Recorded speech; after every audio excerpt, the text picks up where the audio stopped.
with the latest local and regional coverage. It's KCAU 9 News at 10. Election 2024. Hey, good evening, and thanks for joining us this evening on this busy election night as results locally and from around Siouxland begin to go final. That's right. I'm Sophie Erb here with Tim Seaman. Thanks for staying with us.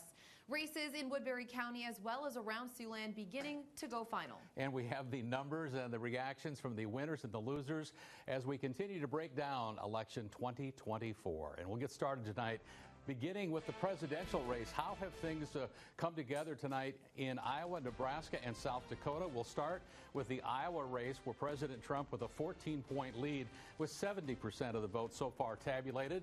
Not a big surprise as President Trump has, former President Trump, I should say, has taken the state of Iowa handily in two previous elections. But of course, just earlier this week, late over the weekend, I guess, actually, a poll showing that Kamala Harris had actually pulled ahead.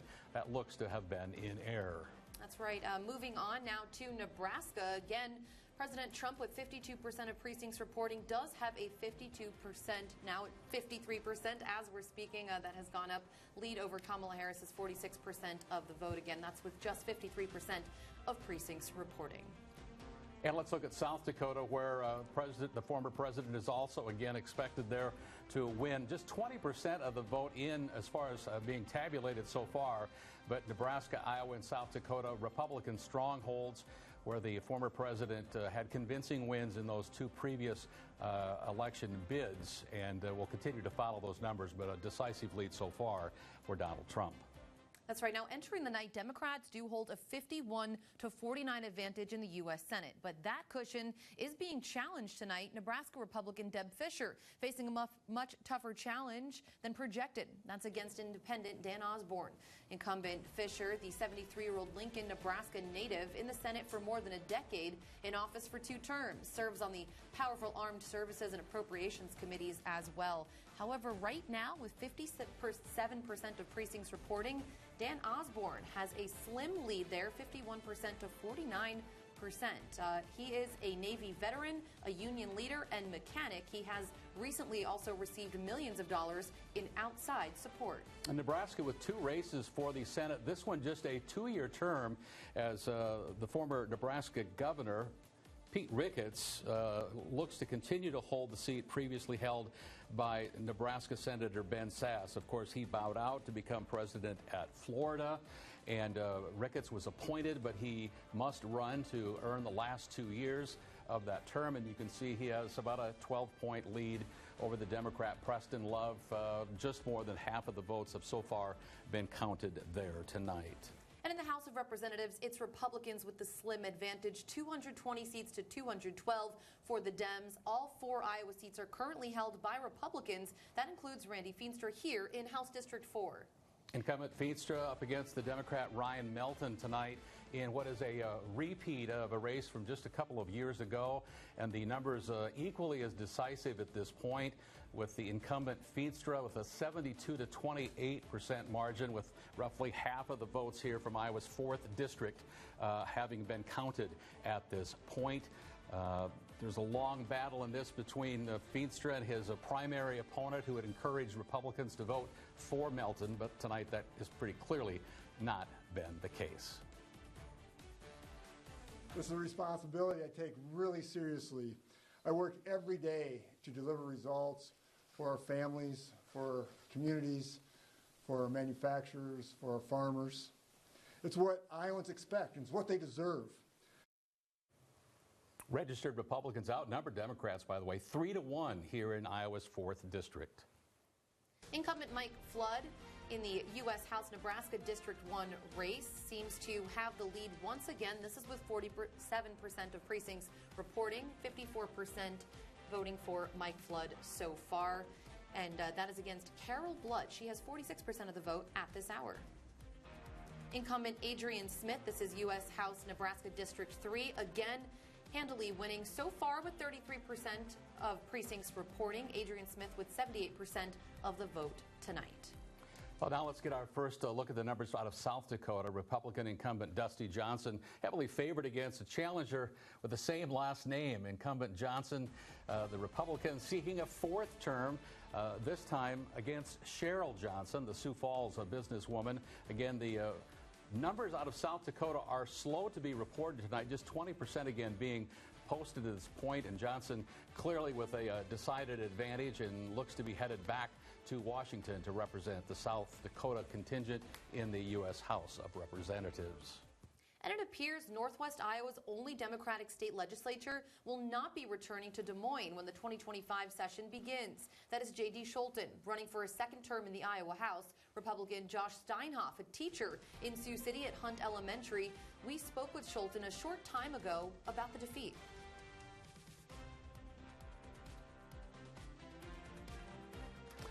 Seem to be having some technical difficulty pulling up that soundbite from J.D. Scholten. We will try to bring that to you later in this newscast. Let's continue, though. Several more compelling races here in Woodbury County, where both the auditor and the Board of Supervisors had several interesting stories to tell. KCAU 9 reporter Tyler Euchner has been following the results at the courthouse tonight. I want to step in with him and get the update from downtown. Good evening, Tyler. That's right, Tim. If you kind of look right behind me here, you'll kind of see the board here flicking through basically everything that's been going on here tonight. It looks like more than 22,000 ballots have been cast so far, and it looks like currently Michelle Scaff is looking at 60% of the ballots being put on her, and she's in the lead for the Woodbury County Auditor position. Now, it's looking like almost that they're just about wrapped up, if not completely wrapped up at this time, because I've seen fewer ballot boxes coming through here. So I think that we should begin the final results, if these are not the final results, sometime soon. But for now, I will get back to you on that later. But for now, live from Sioux City, Tyler Euchner, KCAU 9 News. All right, thanks, Tyler. Now, 3 of the 5 Woodbury County supervisor seats are up for grabs this evening. 2 seats are open, with supervisors in District 5 and 1 not running for re-election. That's John Herrig, the Democrat, Kent Carper, the Republican, small business owner from the west side of Sioux City, new to politics, too. No incumbents again in this race. Keith Radig chose not to seek re-election. So far, with 97% of precincts reporting, Kent Carper appears to have won this race with 66% of the vote. Veterans are very important to me, veterans benefits, and seeing others that were in the military. I would like to see them receive the benefits that they've earned. And the supervisors' race in District 3 presented a rematch of the primary, where Republican Mark Nelson beat Willard McNaughton, the Democrat, 69 to 30% in that primary. McNaughton agreed to run as a Democrat in the general election, and as you can see tonight, Nelson is going to win again by just about the same margin, 69-31 at this point, with 97% of the vote in tonight. We spoke with Nelson earlier tonight, and he said after being appointed to fill the unexpired term of Rocky DeWitt, well, it made him get up to speed in a hurry. I don't think a supervisor could have come into a tougher time. I think if you went back Woodbury County history, I don't think there's probably been a tougher year-and-a-half stretch for a rookie supervisor. And so I knew I was working hard and doing the right things, but it's been a tough climb. County Supervisors District 5 also represented by a newcomer, no incumbent there, Jeremy Taylor choosing not to run for re-election. Lincoln Ryan, the Democrat, against Dave Dietrich, a Westwood High School graduate who lives near Hornick. This is again with 97% of precincts reporting here in Woodbury County. Dave Dietrich, the Republican, seems to be winning this race, 69% of the vote going for him. Also, I'm working for everybody for the county, so everybody's concerns seem to be the same throughout the county, from the roads to emergency services and to, just our taxes and stuff like that going on in the county.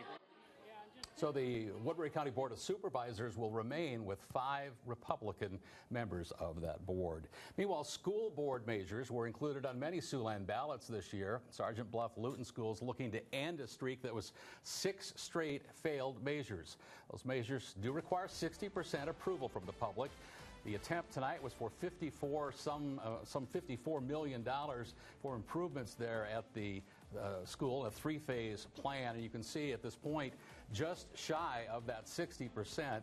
with 80% of the vote counted, and this one 59-41 in favor of the measure. But again, it requires 60% for passage. And that plan in Sergeant Bluff would include improvements at the high school as well as the elementary school, where we were told earlier as we had previews of these different ballot measures that the school is in desperate need of infrastructure repair. Another school bond up for vote tonight. Voters in the Lamar's Community School District casting ballots on the $49.97 million bond. So far, that does appear to have passed. Maybe an error there in the number of precincts reporting, because we are learning that 61% of voters there said yes. This money would be used to build a new pre-K through grade 5 elementary school. That would include multiple things, such as appropriately sized classrooms for their growing population, along with some separate wings and pods for the younger and older grade levels. We will check on many other school bond measures just a bit later. Elsewhere tonight, abortion is an emotional issue nationally and in all 3 Siouxland states, where questions were put to the public today. In Nebraska, initiated Measure 439 would enshrine in the state constitution the right to have an abortion until viability, or later to protect the health of the pregnant woman. And you can see with about half of the votes being counted right now, 54 to 46 for that measure. Now, that's one of 2 measures being contested in Nebraska. The other, a competing abortion measure, making it the first time in the country since Roe v. Wade was overturned that 2 initiatives are on the same ballot. This one would enshrine the Constitution Nebraska's current 12-week abortion ban passed by the legislature in 2023. And at this point, it is dead even, 50%, 50%. And should both of those end up having the necessary margin of victory, the one with the greater margin would end up being approved. And from South Dakota, Constitutional Amendment G would establish a right to abortion in the state constitution there. It would also provide some legal framework for abortions, and along with the regulations overriding any existing laws on that. 23% of precincts reporting, but so far voters in South Dakota saying no to enshrining the right to an abortion in that state. 64% of voters turning that down. Nebraska also with multiple measures concerning marijuana, each requiring a simple majority in South Dakota to be approved. However, the number of affirmative votes cast for the measure must be greater than 35% of the total votes cast. So the look at the numbers isn't the whole story tonight. A poll recently showed about 60% of South Dakotans were in favor of medical marijuana, and the number tonight in from the ballots that have been counted, about half of them in the state so far, much greater than that. 73% of voters in South Dakota saying they are in favor of legalizing medical marijuana tonight. We'll see if that may shift as the next 50% come in. Meanwhile, Measure 438 approves a framework for medical cannabis production and sales. That initiative would establish medical cannabis commissions to regulate medical marijuana, and that too is a 2-to-1 margin with about half the votes cast in favor of that measure. South Dakota voters again weighing in on marijuana. This is initiated Measure 29, and it would legalize recreational use and growing of marijuana. This is only for people over the age of 21. People could also possess up to 2 ounces of marijuana in other forms, such as concentrates or other marijuana products. Now, again, just 23% of precincts reporting. So far, voters in the Rushmore state turning down initiated Measure 29. We will have much more from the election, the latest results from local races, along with national races coming up. But for the most up-to-date information, of course, be sure to check out our website, SiouxlandProud.com. We have all of those results as they roll in from the Associated Press. So do download our free mobile news app if you don't already have it. Take time now to check in with Chief Meteorologist Victor Perez. A wet start to the day, but by the numbers we've seen tonight, a lot of folks didn't let the weather hurt their chance to get out and vote. Absolutely not. And I do think that maybe the precipitation in the form of rain instead of snow had something to do with that. Really no reason not to get out and vote. No, especially because the showers wrapped up early. So, Right. you know, a lot of those folks that voted in the evening didn't have anything impeding them other than a little bit of fog starting to develop. So we'll start to see conditions looking a little bit foggier now as the Cherokee camera shows. A little bit of visibility impairment out there, reducing visibility down by a few miles as Sioux City is reported at 37 degrees. And I think with that fog, it's starting to report as snowflakes instead, as we'll be seeing that right now. Humidity values are close to saturation levels at 96%, with winds from the east at 7 miles per hour. As we see that temperatures all across Siouxland are in the 30s and the 40s, so getting cooler, especially up to our north. You'll see that Sheldon is at 32 degrees, Spencer at 36, matching Esterville and Canton, while Yankton is at 41 and Norfolk at 42. But we've all been dropping by degrees over the last couple of hours with the clearing skies, especially as dew points are reported in the mid and upper 30s for now. So looking like saturation levels are being met. So we're starting to see a little bit of fog develop across the region. We'll be keeping an eye on by any chance dense fog advisories issued again, as we've had some issued in South Dakota the last 2 nights running, as we see winds flowing out at under 10 miles per hour. Now a little bit stronger here in Sioux City again, and 11 miles per hour in Bloomfield.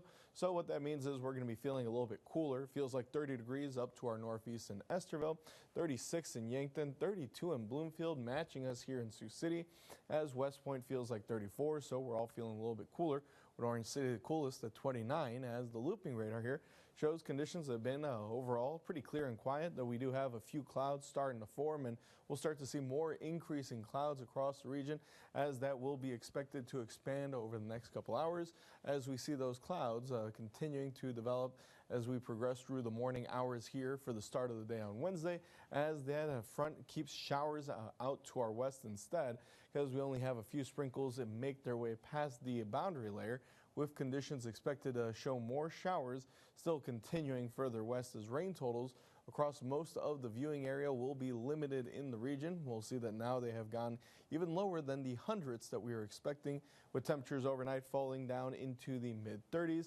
as we see only slim chance for sprinkles for the day tomorrow, as well as we see temperatures rising up into the upper 40s and low 50s, as we'll be dealing with clouds again in Siouxland, with temperatures that are going to be in the upper 40s and 50s for the day on Wednesday and Thursday with that sunshine.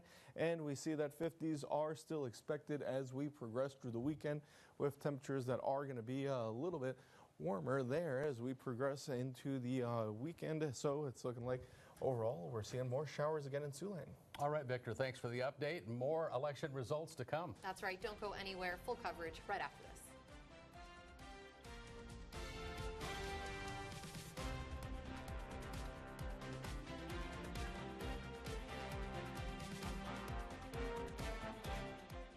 You're watching KCAU 9 News with Tim Seaman, Sophie Erber, Chief Meteorologist Victor Perez, and Sports Director Anthony Mitchell. This is KCAU 9 News at 10.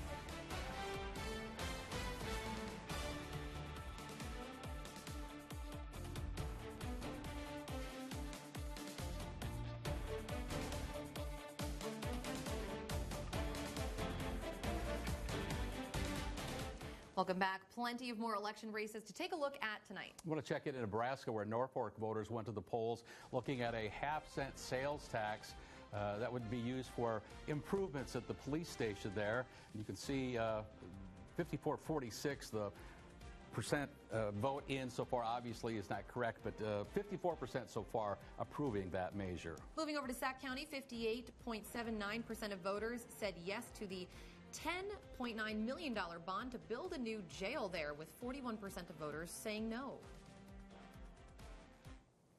Let's continue tonight with a look at some more of those Iowa State House election results.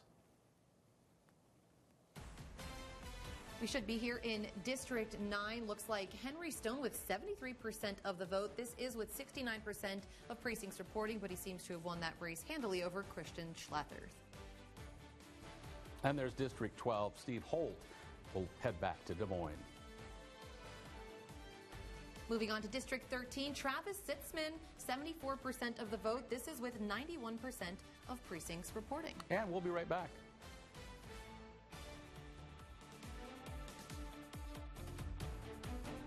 And welcome back. We're going to get back into looking at more school bond measures here in Siouxland. That's right. Now, all Iowa school bond measures need 60% yes in order to pass. So let's start with the Lawton Bronson Community School District. This is for a $16.95 million bond, I should say. This is a dead heat right now with 75% of precincts reporting just one vote separating yes from no. Voters in the Westwood Community School District looking to decide an $18.6 million bond. So far, again, very close with 75% in, 51-49. Again, these need 60% to pass. People in the Hinton Community School District saying yes, at least, well, not so far. That just switched to 100% of precincts reporting.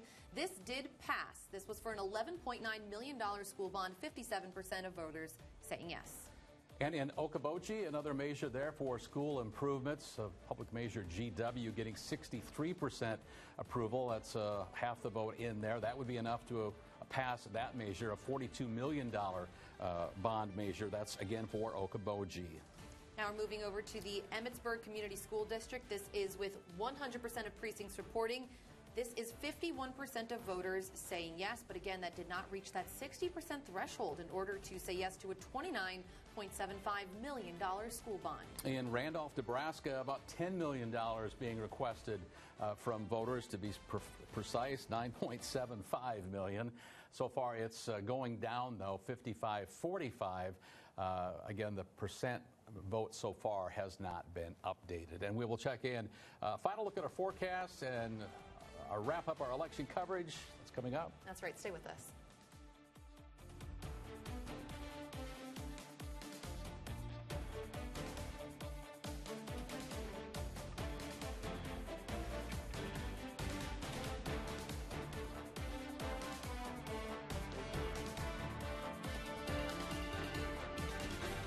Before we get a final update from Victor, I want to check a couple of other races, both involving food here in Siouxland. Let's take a look at these. That's right. We start with the Nebraska statewide referendum.